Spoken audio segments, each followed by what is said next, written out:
Hello, viewers. Greetings to you all. Welcome you to Father Chinaka's TV, and with us today is Father Kelvin and Neto. Father Kelvin, you're welcome. Thank you very much. It's good to be here once again. Thanks, viewers. Thanks for having me. All right, today on Father Chinaka's TV, we want to discuss a trending matter as a way of edifying our erring brethren. Father Kelvin here would help clarify these issues. So can you let us know about your opinion in the comment section? And please, this is not an attack on any politician or any priest. It is an open discussion with the aim of clarifying our audience. So we invite you to listen with an objective mind. So before we begin, we would like you to subscribe to our channel and turn on the notification bell to be the first to receive new publications on this channel. Father Kelvin, recently the social media was filled with the news of some utterances made by Reverend Father Mbaka, the spiritual director of the Adoration Ministry in the Diocese, against the presidential aspirant, Mr. Peter Obi, alleging that the latter was a stingy man and that he was cursed. Therefore, he cannot be our president. This has led many people to come out openly to fire back at the man of God and asking him to maintain his lane as a priest and not delve into partisan politics. A stingy man cannot be our president. We are hungry. We need a generous person. Nigerians are hungry. Are we not hungry? Wahala. Oh, wow. Recently, too, we heard that Reverend Father Hyacinth earlier clinched the governorship ticket of the APC in Benue primaries. We heard of his suspension by the bishop until he retraces his step. This has left many people talking about the place of the Catholic priesthood, or whether or not Catholic priests should get themselves involved actively in politics or desist totally from anything politics. Now my question, is there an active or passive role for priests in politics today? Well, thank you very much, Father. I think that this question is very important because, now in Nigeria, there is a lot going on in the political space. And a lot of persons are, in one way or the other, directly involved in politics now. Even priests and religious are beginning to make political statements, political insinuations, and all of that. But I think we must understand that canon law expressly forbids clergy from actively joining political parties and vying for political offices, right? But then canon law makes it clear that the bishop could give a dispensation for a priest to vie for a political position if that is in the interest of the church for the common good, all right? So it's important we get, but ordinarily, priests shouldn't be partisan. We are not expected to be in political parties. We are not expected to run for political offices, even though that there have been times when priests, clergy have done this in the past, right? There have been times when, historically, when Catholic priests vied for electoral offices and were actually elected. A case in point, is Father Adaso, I think so, yes, that should be the name, okay, who, sought election into a political office, I think sometime in 1993, or thereabout. I'm not very sure about the date, but I think that this must have been a time in Benue State, right? And he actually got elected into political office. But as the church would have it, he was disciplined for that, and he was suspended. His faculties were suspended for that period that he was actively engaged in politics. But when he was done, he came back to the church and the church accepted him and all of that. Recently, you mentioned in your question the role of Father Alia of Benue State, and is currently running under the party APC. Yes, he actually got his form. He passed the primaries, and then he's the official APC gubernatorial candidate for the 2023 elections. But his bishop has come out to give a very public disclaimer on that activity of his, that political activity of his. So obviously, the bishop did not, dispense him to take on that political office.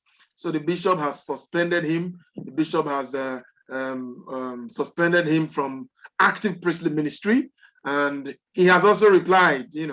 I saw in some documents on social media where Father Alia was said to have, applauded the bishop, and he said, well, this is what the church has to do. He does not have any ill feelings against the church, and he accepts that the church has this discipline, but he feels that at this point in time, he is coming to play a very important factor to bring about social change and political change in the landscape of Benue State. So, well, the church does not allow it.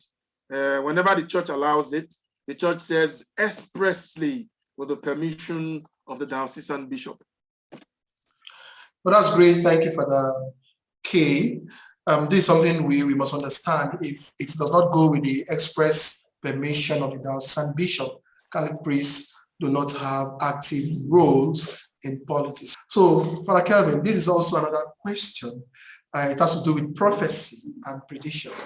We know Father Mbaka has been known to make prophecies on the last day of the year, which partly has to do with politics. And during election periods, he usually prophesies the winner of the forthcoming election for the coming year. So a lot of people have reacted against this idea, claiming that it was colored prophecy, that the past prophecies he had made, and that because a party member came and donated money on the adoration ground and others did not, which was the origin of the stingy word against Peter Obi. So many persons have even opined that he does not even prophesy, he really predicts. So how can we clearly explain and differentiate between prophecy and prediction? I try to be very careful when we're dealing with these kind of matters, and the reason is simple, because you really do not know if people hear God the way they say they do, So people come out all the time to say, oh yes, God told me this, God said I should say this, and all of that. But I do not particularly think that Father Mbaka was directly prophesying when he made those statements about Peter Obi.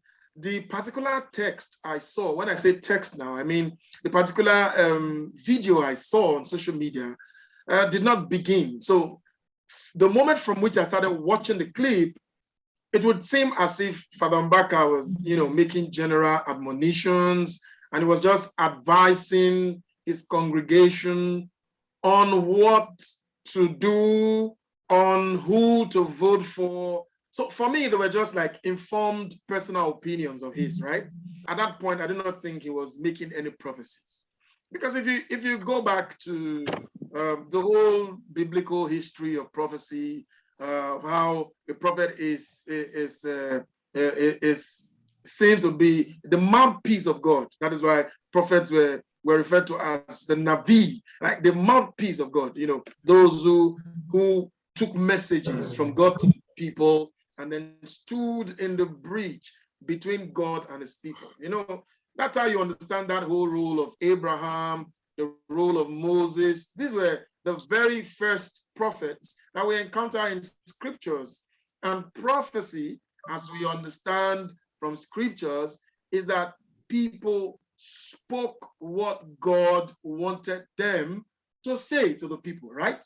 Now, if you move further down and you go back to the story of Amos, you remember Amos was, more or less one who took care of sycamore trees. And then, when he came, he told the people, look, I was no prophet, but God came to me and asked me to come prophesy to my people Israel. I mean, this is not my vocation. I was not called originally to be a prophet.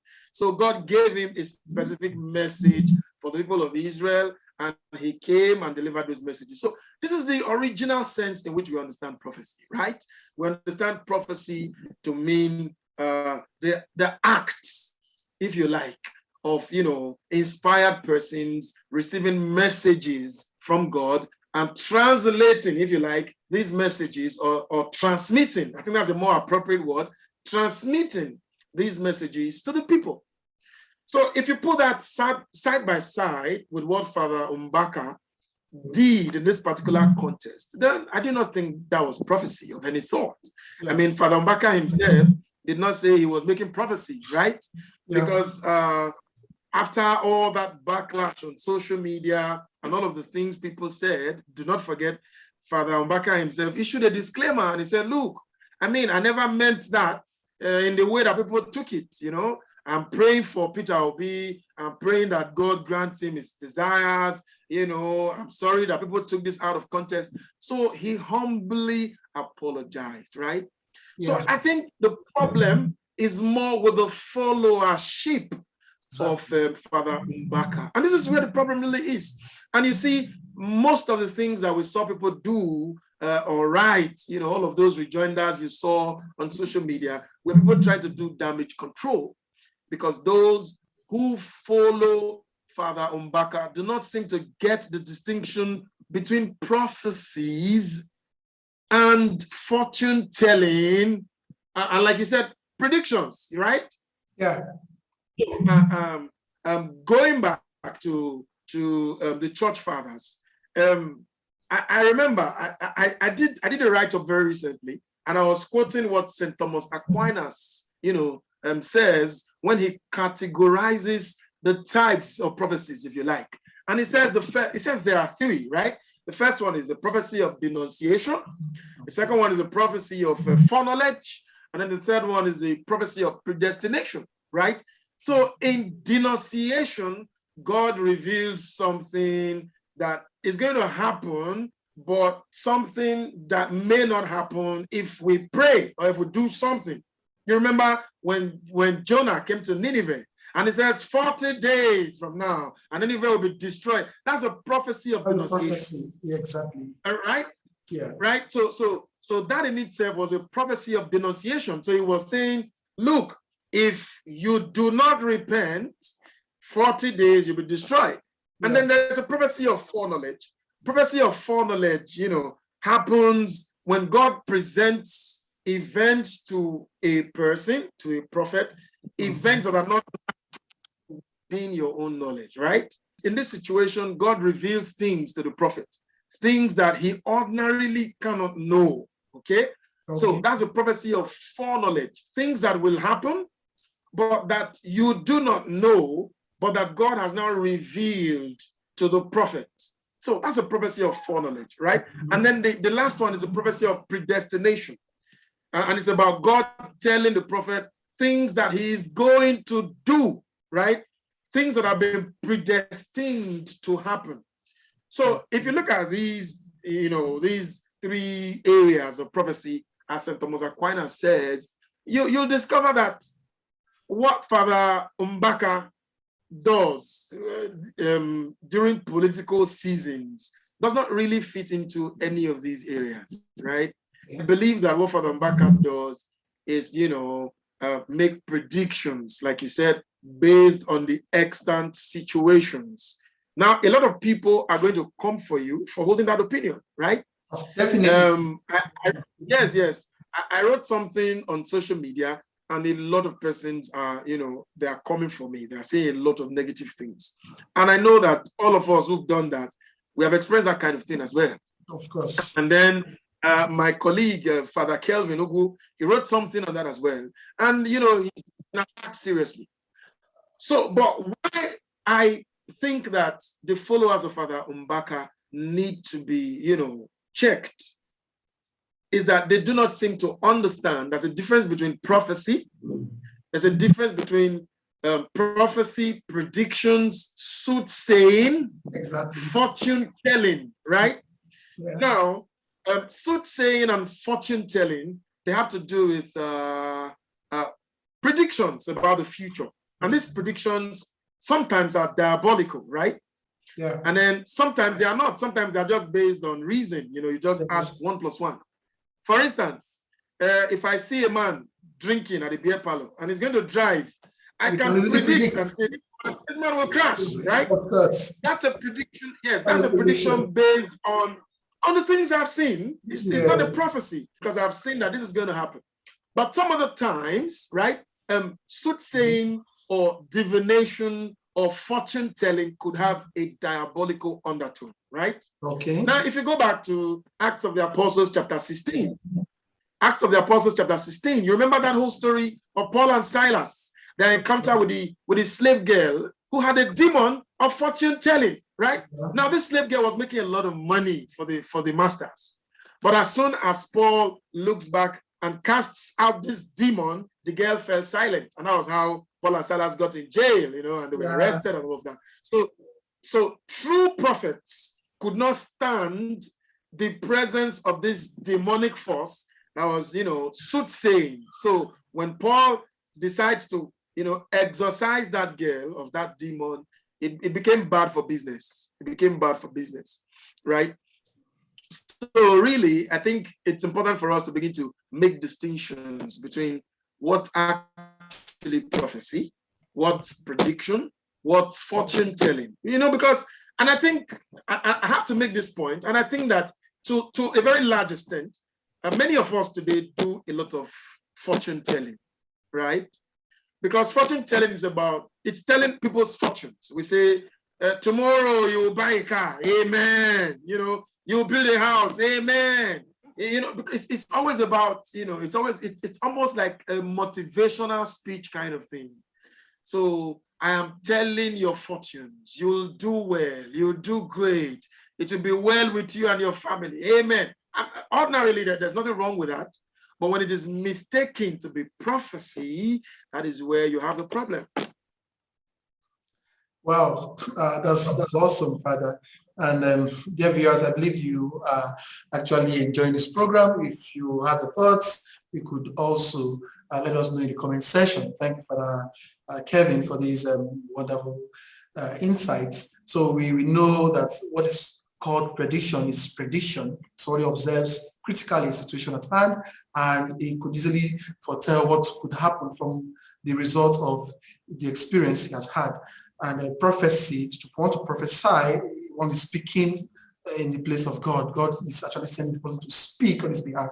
And to look at prophecy itself, prophecy is not biased, and whatever God has sent the prophets to say will definitely come to pass. So when we look at those who have made predictions, some of their predictions have come to pass, some of them have actually not seen the light of the day. And we say, because God cannot tell us to say something, and at the end of the day, it will not see the light of the day. And who is deceiving who?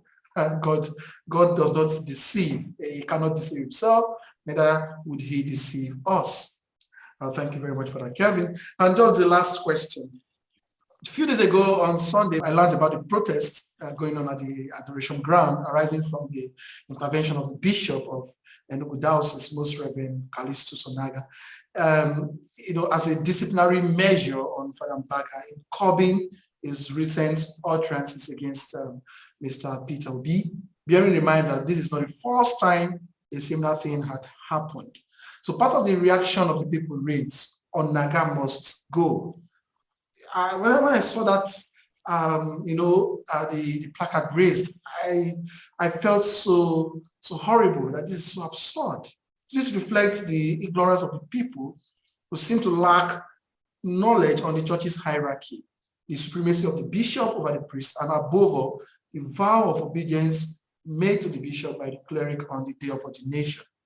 Now my question, could you please explain to our viewers now the submissiveness of priests to the bishop from the very moment of the ordination, which we know as the vow of obedience? All right, yeah. This is a very good question because very often, like you said, people do not seem to get it, right? Yeah. Now, diocesan priests, Father Mbaka is a diocesan priest. Yeah. Diocesan priests make a promise of obedience, right? Yeah. And this is also known as canonical obedience in canon law. In other words, you make a promise to obey your bishop in everything that the law stipulates. All right. Yeah. And I also know that religious make a vow of obedience to their superior. So why you have religious making a vow or taking a vow of obedience?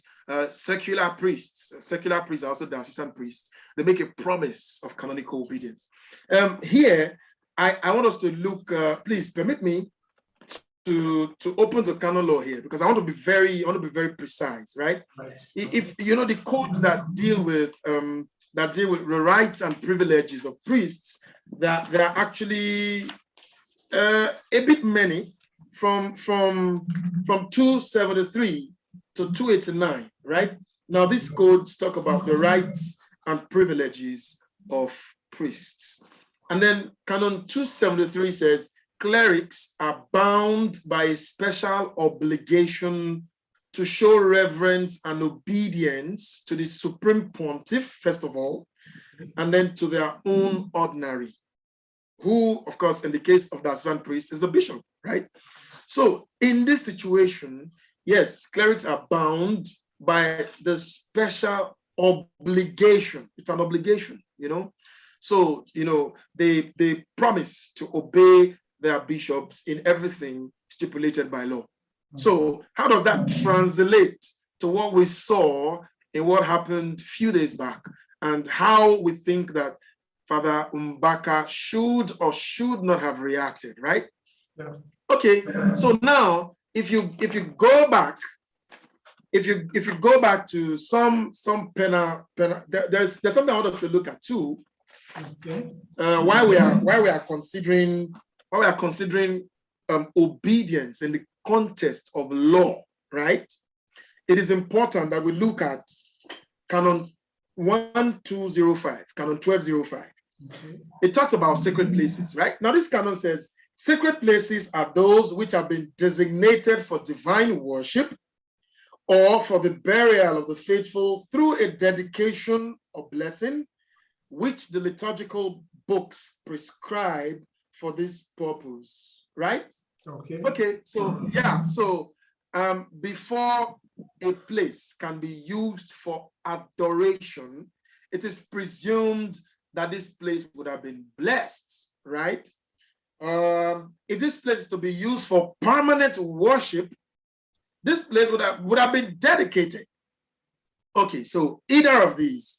Now, if this place is dedicated or if it is blessed, then it means it has approval, express approval of the diocesan bishop, right?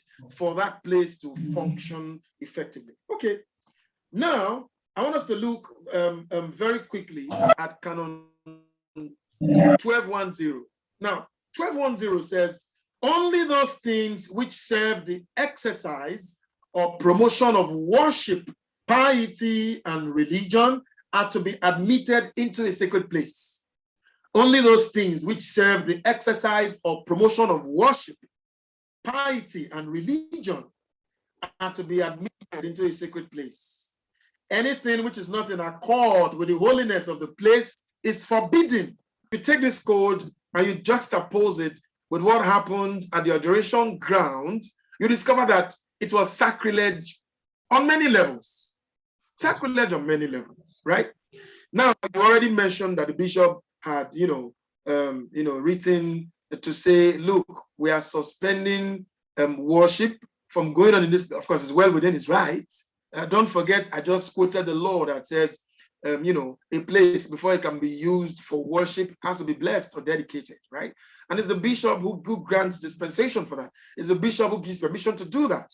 So just as the bishop has permission to bless a place, the bishop has permission to say, well, because of X, Y, Z, I think for now, this place should not be used for what it is supposed to be used for as a result of what has happened. So the bishop was well within his rights to have said, look, pause. What many of us expected, right, was that since that law was given and Father Mbaka agreed to it, of course, we would later see his submission. He wrote another letter saying that he's fully in communion with his bishop and that the bishop is his superior and that the bishop, God uses or runs the ministry through the instrumentality of the bishop. So Father Mbaka knows all of these things. So the question is, why do the people not know? That is a problem. In the first place, yes, in the first place, I felt that Father Mbaka should have ensured that people did not gain access into the adoration ground on Sunday. I mean, you could say, oh, how do we expect him to have done that? Simple. I would have expected Father Mbaka to be present on the adoration ground. And actually, because he should have known. And if I were the one, I would know that some persons will still come. So my responsibility that day will be to be there to say, look, we are agreeing with what the bishop has said. So please, there'll be no mass here today. Let's all go home. And then that would have, of course, the people will listen to him. They've listened to him in the past. They keep listening to him. So that would have saved that situation. But to see adorers, as he calls them, to see adorers waving branches and shouting, Onaga must go. No more bishop. No more bishop. That is sacrilege taken too far, right? Yeah. It's sacrilege taken too far. Yeah, so I was quoting some laws earlier, and I said, look, the bishop was well within his right to have done what he did, because Canon 1213 says clearly that the ecclesiastical authority freely exercises its powers and functions in sacred places. Freely exercises its powers and functions in sacred places. That's Canon 1213. That's what it says. So the bishop has the right to have given such an order. So the question is, who gave these persons the audacity, so to speak, to have acted in the manner in which they did? It is arguable. We can say, well, it was not Father Mbaka. Yeah. Father Mbaka is a peace-loving person. He's a humble man. He would always, submit to his bishop. But why would the people feel that it is right to have done what they did? Now, do not forget that last year, precisely early May, right? I think on the 6th or 5th of May, I can't remember, but I think it was during that period. You remember that some group of adorers had gone to the bishop's compound, yes, broke through the fence, destroyed some windows. Yes. It was everywhere. In fact, I read a Punch report. It was a Punch report, Punch newspapers. I read a Punch report that it took the help of security forces to prevent those persons from doing further damage to the bishop's house. And my brother, when Father Mbaka came back, I did not hear anywhere that he categorically condemned those who performed that activity. I stumbled on a video where he was talking to his people when he came back. There was a whole big story during that period.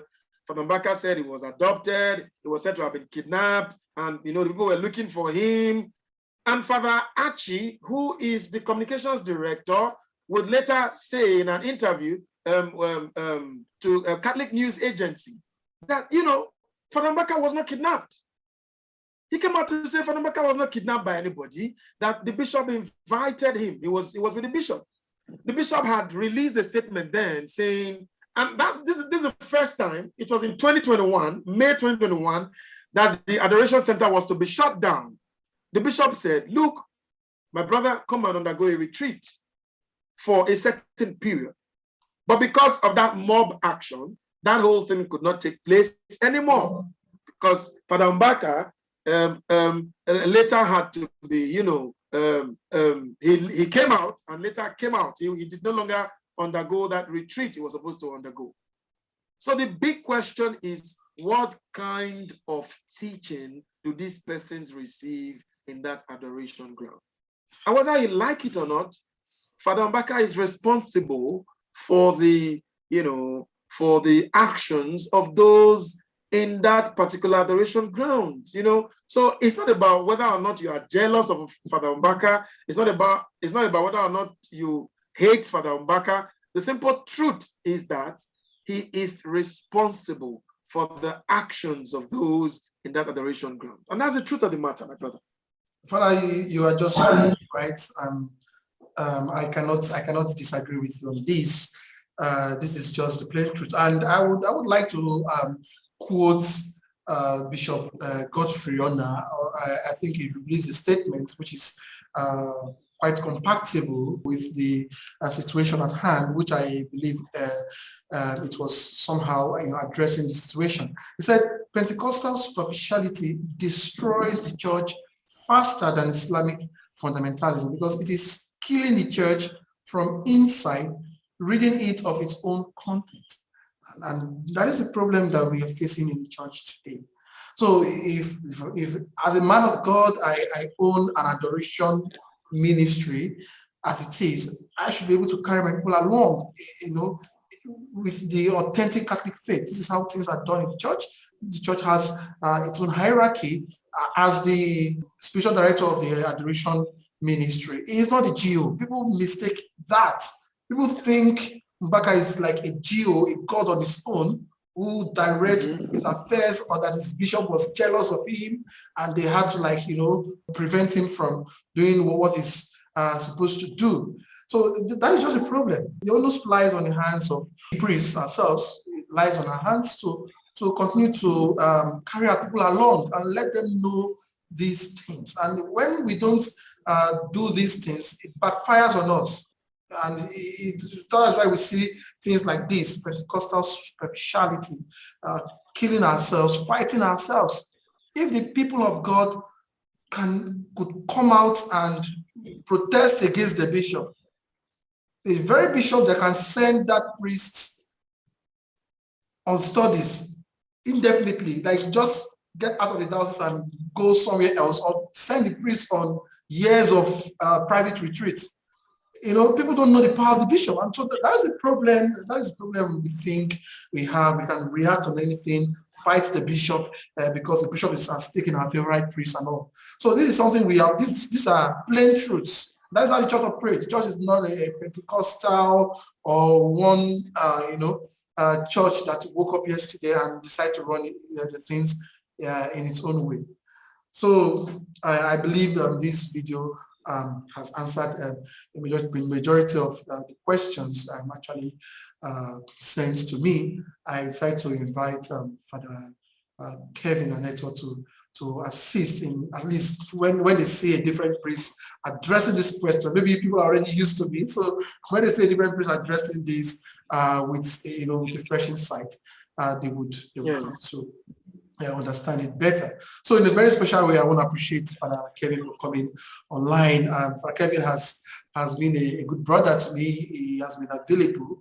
I've reached out to him over a couple of times, and he has made himself available to come online and contribute to an ongoing discussion. Father Kevin here, I know he may not recall meeting me. I met him those days when I was in my final year philosophy. He was our first prefect back then, Bodija, when we used to go there to study. I met you one-on-one a couple of times. I believe you must have forgotten totally. So, but it's just it's nice having you once again to speak with you. He's somebody that we usually look up to those days as our big mentors, as our big brothers those days. I heard his homilies as a deacon then, and also it was wonderful. So nice having you online here, and thanks for coming. And we hope that in the future, when we ask you to help address one or two issues, you will always make out time for us here on Father Chinaka's TV. Yeah. So thank you very much. Thank you very much, Father Father Chinaka, Mbaeri. I don't know if I got that right. Yeah, Mbaeri. Yeah, Mbaeri, yes. So you know, I know that we are capping and we are rounding off. There's an area I want to draw your attention to, which I think we could look at, you know, subsequently. Okay. And that's the humanness and the humaneness, and if you like, the humility of Bishop Callistus Onaga in all of these events. You know, nobody has talked about that. Nobody has talked about how calm this bishop has been, how patient this bishop has tolerance. Been. Yeah, you know, I sometimes I sit in my room and I'm like, wow. I mean, this bishop teaches us not to abuse power, even when he has legitimate rights to use those powers. I mean, you see him delaying, you know, trying to be fatherly. If you were to be the bishop of Enugu Diocese and some of your parishioners came to destroy your house, what would you do to the priest who is responsible for mentoring those parishioners, right? So I look at this man and I say, wow, God bless him. God bless him. It's a gift to the church. It's a gift to the church, you know. Yeah. I just hope that we'll have a session where we could just talk about, you know, bishops and how, you know, how patient, you know, many of them are in dealing with some of these issues. People will even say that the bishop is jealous of Mbaka. Oh my God, laughable. It's laughable. It's Thank laughable. you very much. Yeah, I will look towards that, Father, and I will let you know, depending on your schedule.